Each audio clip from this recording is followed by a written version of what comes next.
The system today, and I think we've talked with some of you about this before.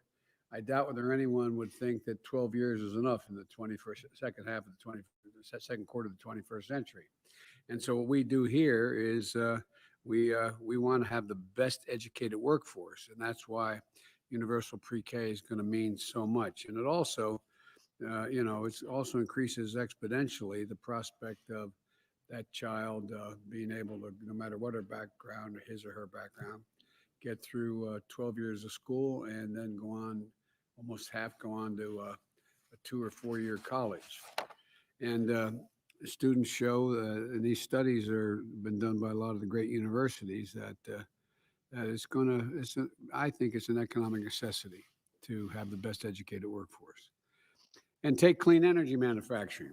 We're bringing American manufacturing back. I should say, you all are bringing American manufacturing back, and we're helping along the way here. The industrial Midwest, believe it or not, is coming back. I got here when I was 20 to 30 years old, and the industrial Midwest was still going strong, but it's coming back, doing some of the most sophisticated manufacturing in the world.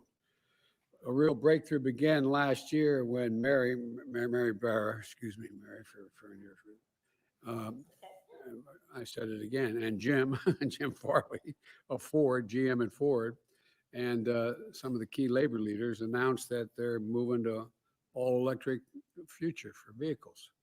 Just yesterday, Mary and GM announced a $7 billion investment to build electric vehicles in Michigan.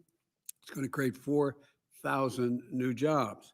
And last year, I was up at Ford's plant in Dearborn, Michigan to see that all electric 150 as part of Ford's $11 billion investment in electric vehicles. That's going to create 11,000 new jobs.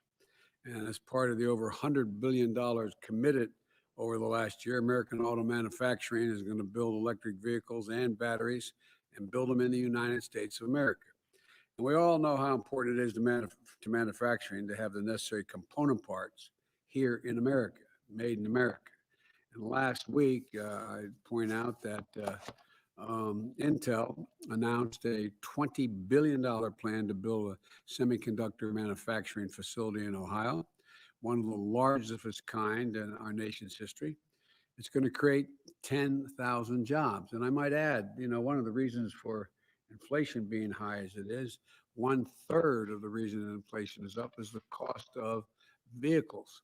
And the reason the cost of vehicles is up, they don't have the component parts, meaning significantly the semiconductors. Last year, other top manufacturers committed $80 billion in new semiconductor facilities across the nation beyond what Intel just announced. It's going to create thousands of jobs, thousands of good paying jobs. And my new infrastructure law is going to build out more than 50,000 charging stations for electric vehicles across the country, creating better paying jobs for thousands of workers. And the IBEW is going to be really very busy putting all those in all over the country. And that's just a start. Our Build Back Better plan, I say ours, is going to do even more in my view. Combined with the infrastructure law, we're making the biggest investment in clean energy manufacturing ever in American history. This is about here and now and the future. Our Build Back Better plan is paid for. It doesn't increase the deficit. And maybe the best news of all, it will actually help alleviate inflation. The fact that 17 Nobel laureates in economics say that the Build Back Better initiative will ease inflation pressures in the future is somewhat reassuring. The bottom line is, a lot of folks refer to this as just social spending. Well, I see it, but I see it this way. The Build Back Better plan lowers prices for families and gets people working. It creates the best educated workforce, and hopefully in the world, and ensures that we remain the most dynamic and productive economy in the world. It's good for families, it's good for the economy, and it's good for the country. And so I'm grateful for the support of the CEOs that are here. I know they're somewhat busy, to say the least, and they represent a broad spectrum of the economy and employ workers across the country, from senior executives to high skill entry level workers. And so I look forward to the input today. that we're going to be having here and their expertise. And now let's get started with this meeting.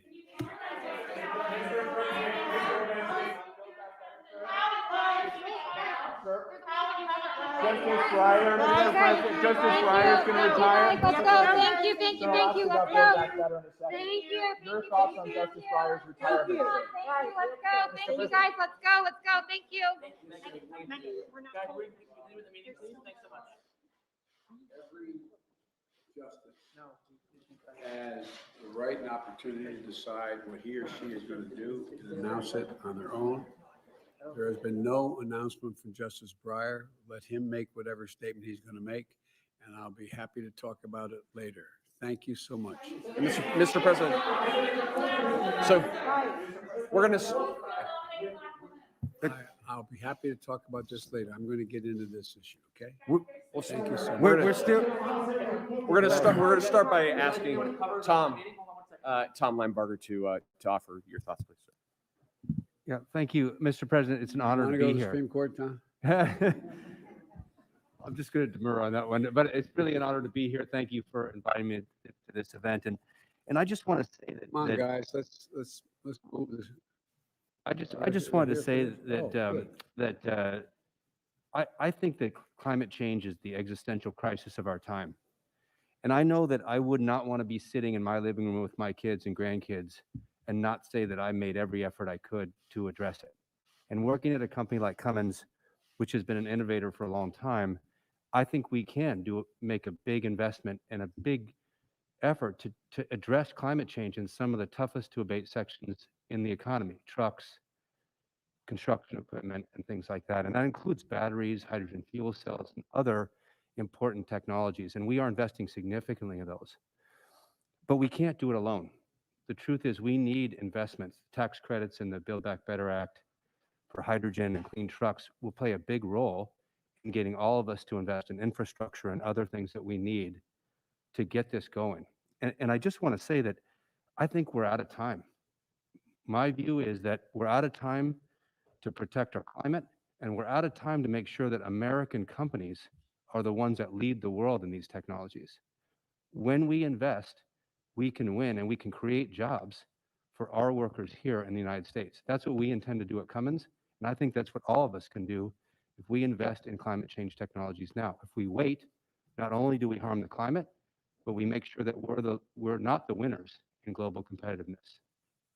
Thank you for allowing me to talk. As you know, the Build Back Better plan is over $500 billion in climate change initiatives, including the tax credit you referred to. You're one of the world's largest engine manufacturers, and they tell me you have nearly, 60,000 employees now? And, you've talked about being raised, I read a little bit about you talked about being raised by a single mom who worked through school caring for you and your brother. And for your employees and for your mom at home, what is the benefit of the Build Back Better provisions relating to childcare? I mean, from a business standpoint. Mr. President, I would just say that my mom would be incredibly honored to even be in the conversation at this table. Thank you for bringing her up. Hey, let me tell you something. She's a big part of my life, and I'm very grateful to her. And I know that she's proud of me for playing the role that I'm playing in the economy, and especially for addressing such an important issue as climate change. And I would just say that we're going to make whatever investments we need to do our part. And I really appreciate the efforts of this administration to put the climate first in this Build Back Better Act. And I hope that our leaders can see the future and the importance of the future and the investments that need to be made to make sure climate change is addressed. Well, Tom, on the part of the program that's referred to as the social spending, what, if there is, if you think there is, what from a business standpoint does the child care, the being able to have the child care tax credit? So you're going to have, instead of paying 14 grand, for example, if you live in New York or wherever, paying half of that. What does that do from a business perspective for you? At Cummins, we've always been thoughtful about not only how our business does, but how our communities do. And we think that none of our company can never be stronger than the communities in which we live and work. And there's no question that the families that work for our company, our childcare is a significant burden to them. So it's clearly an issue that needs to be addressed. And there's no question that we hear about it a lot. We offered new benefits in our company for both childcare and for family leave. And I get more notes about that than pretty much anything else I do. I'll bet you do. All right, well, thank you. Now, Brad, I want to thank you for being here. The pandemic hit your, there you are, hit your workers and hard, and working parents hard. Tell me about how your support, how Microsoft is looking at workforce and the price and the pieces of the Build Back Better agenda that would advance the goals of your company. I mean, what's the relationship between this piece of my program and benefiting your company? Well, I think there's a very important connection, Mr. President, between the pieces of Build Back Better and what matters not just to Microsoft's business, but to every American business. The truth is, our business is hugely dependent on the success of every part of the economy. You know, we announced our earnings yesterday afternoon. I think they've had some positive effect on the markets today. And what our earnings reflect is fundamentally demand in the American economy is strong, but supply is constrained. And I think part of the issue goes precisely to what you were just asking about. You know, what we see is that we need to do more to help bring Americans back to work. And one of the key ingredients that we see, whether it's for our employees or everybody's employees, is that people can only come back to work if they have a way to take care of their children. And in America today, there are two groups of people who are challenged when it comes to taking care of their children. For some, they can't afford to pay for childcare. And that's where the provisions of Build Back Better that focus on low-income people who want to work or who want to get training to work, I think is precisely focused on what matters to people. The second group of people that is challenged is people who can afford to pay for childcare, but what they're finding is that childcare centers themselves don't have enough trained people, and your initiative addresses that as well. And so from our perspective, Build Back Better will help address supply shortages in the short run. Well, I will also say building a long-term foundation for another critical element that business needs, namely people with the skills to do the jobs that we are creating. And if there's one thing we've learned, it's that the best remedy for some of the most acute skills shortages is to enlist the nation's community colleges and mobilize them for the training that's needed, which Build Back Better would do. And when you couple that with the investment in Pell Grants, something that I think so many of us benefited from in terms of our ability to get the skills to succeed, that is the skills that we owe the next generation of students as well. I would offer a full-throated endorsement of the climate provisions as well. In short, I think that does not only what the world needs by inventing the technology in America that literally will help us protect the planet, but it will ensure that the jobs of the future are created in the United States as well. So across the board, I don't think we talk about that enough. Yeah. The provision that the technology that we, by investing, are going to develop that become export capacity, export matters, that grow the American economy beyond merely what it does relating to the environment here at home. And I think we're better positioned than any country in the world to do it if we invest.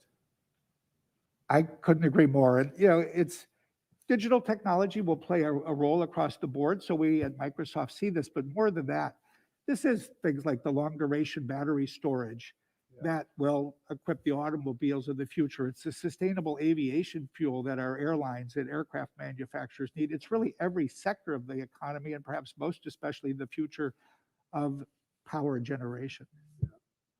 Well, thank you very much, Brad, for being here and for what you're doing. Now, Mary, I'm always talking about Corvettes. I don't want to make Ford or anybody else upset.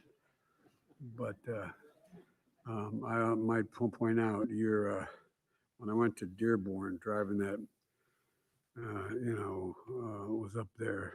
I don't know, man.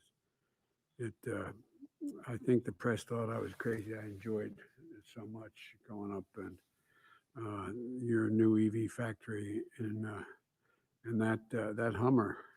Before I talked about Dearborn and the F-150, but that Hummer, my Lord, you guys, have you seen this vehicle? It weighs 3 times what my Corvette weighs. When it was brand new, the Corvette was 0 to 60 in 5.2 seconds. This is about 4.1. Actually, models up to 0 to 3 seconds. Oh. 0 to 60 in 3 seconds. Yeah. Okay, I'm looking for a job, Mary. But anyway, all kidding aside, I'd like to, what can you tell me about what the investments will make in this legislation would mean to your business and your business moving forward? Absolutely. Well, first of all, again, it is an honor to be here today and be able to speak about climate change and our aligned goals as it relates to converting to an all-electric future. And General Motors is committed to invest more than $35 billion to support electric vehicles and autonomous vehicles by 2025. Just yesterday, as you mentioned, we made an announcement to put $7 billion more into the state of Michigan for affecting 4 facilities, converting 1 plant to electric truck manufacturing, as well as 2 additional factories and then a battery plant. And so we are really working to make sure as we make this transformation to electric and do the right thing for the environment, that we bring everybody along, meaning that we have products at many different price points, and people who participate in this market can, either new or used, are going to have the opportunity to afford electric vehicles. To do that, it takes a good public-private partnership, because for us to make those investments, we need provisions, especially the environmental provisions or the climate provisions that are going to uncap EV credits. We see with EV credits that it does stimulate the market, and to get to the aggressive greenhouse gas reduction goals that we have, getting strong demand is very important. Already, very appreciative of what is in the infrastructure bill to build out the EV charging, because that's another important part as well. But then there's provisions for advanced manufacturing and battery and component manufacturing. And it's vital that we have that in the United States to not only secure our future, but to have economic growth and to provide good paying jobs. So there are many provisions that are very important that are going to allow us to advance and accelerate the move to electric vehicles. So we look forward to working with you and Congress, not only for the EV tax credit and the advanced manufacturing credits, but also the CHIPS Act. The funding for the CHIPS Act, it really is a national imperative. Without having the capability to have, and we've all lived through it over the last year and continues into this year, without having the ability to have that supply chain in this country as well, that is going to hurt our ability to lead, whether it is in electric vehicles, autonomous vehicles, and these are key technologies for the future, and it truly is a global race. It really is, and as a son of a man who ran the last 35 years of his life a Ford dealership and then a Chevy dealership,